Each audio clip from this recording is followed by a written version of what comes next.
یک چند قاعده ها را فراموش نکنید. اولش این که این کتاب است، شرح کتاب که شد تکرار هم بیاید، باید ما وظیفه دار هستیم که خوانیم، اقلا ترجمه کنیم. و یگان حاشیه یا علاوه برای چی امام بخاری تکرار آوردند ذکر کنیم. دوم این است که امام بخاری اگر 4000 حدیث ناتکرار در صحیح بخاری داشته باشند، قریب 4000 دیگر حدیث های تکرار دارند. و بعض علما میگن که حدیث های ناتکرار از 2000 اضافه است، باقی ماندهش تکرار است. در همین طبعه 7563 حدیث است، اکثرش تکرار است. لیکن تکراری مثلا بمثل نیست، یعنی عیناً یه حدیث رو چه خیلی که در دیگر جا ذکر کردن عیناً همان گونه امام بخاری نمی آورند.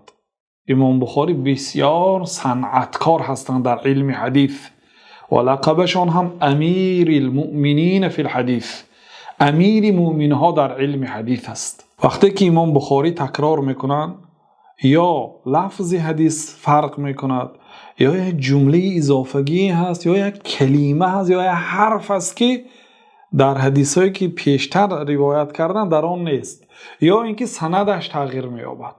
اگر هیچ چیزی تغییر یابنده نیابند، حدیث نوبتی را بدون اسناد عن ابی هریره رضی الله عنه گفته، مثلا از ابو هریره روایت نه، بدون اسناد، یا مباشرتا از پیامبر صلی الله علیه و سلم ذکر میکنند.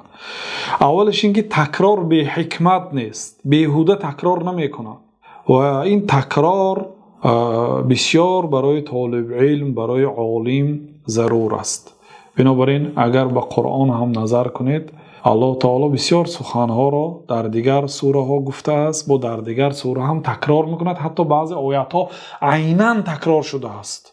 قصه موسی و فرعون را زیاده از 30 موضع قرآن کریم الله تعالی تکرار کرده است. و ما در یک شبانه روز اگر فقط نمازهای فرض و سنت گیریم، 32 مراتب سوره فاتحه را تکرار میخوانیم و این تکرارها بیهوده نیست. بنابراین طالب علم، اصلا این کتاب صحیح بخاری برای طالب علمانی که مرتبه بلند دارند، برای آنها درس گفته می شود. بنابراین کسی که با دقت میخواند کتاب را گوش میاندازد و به ترتیب امام بخاری اهمیت میدهد. امام بخاری عادتشان غیر عادت شارح‌های حدیث. شارح‌های حدیث آن آدم‌هایی که حدیث را شرح میدهند، یا حدیث را میآورند و بعد از همین حدیث چقدر فایده و مسئله ها باشد از حدیث استنباط میکنند، معنا میبرارند، حکم میبرارند. اما امام بخاری چی؟ امام بخاری کتابشان کتاب شرح نیست، کتاب متن است. امام بخاری یک حدیث را به جای اینکه ذکر کنند و از این 40 مسئله برارند، نه، بلکه همین حدیث را در 40 جای صحیح بخاری میبیارند. باب درباره اجازت بودن اون، باب درباره حرام بودن این گفته، همون یک حدیث را تکرارا آوردن میگیرن.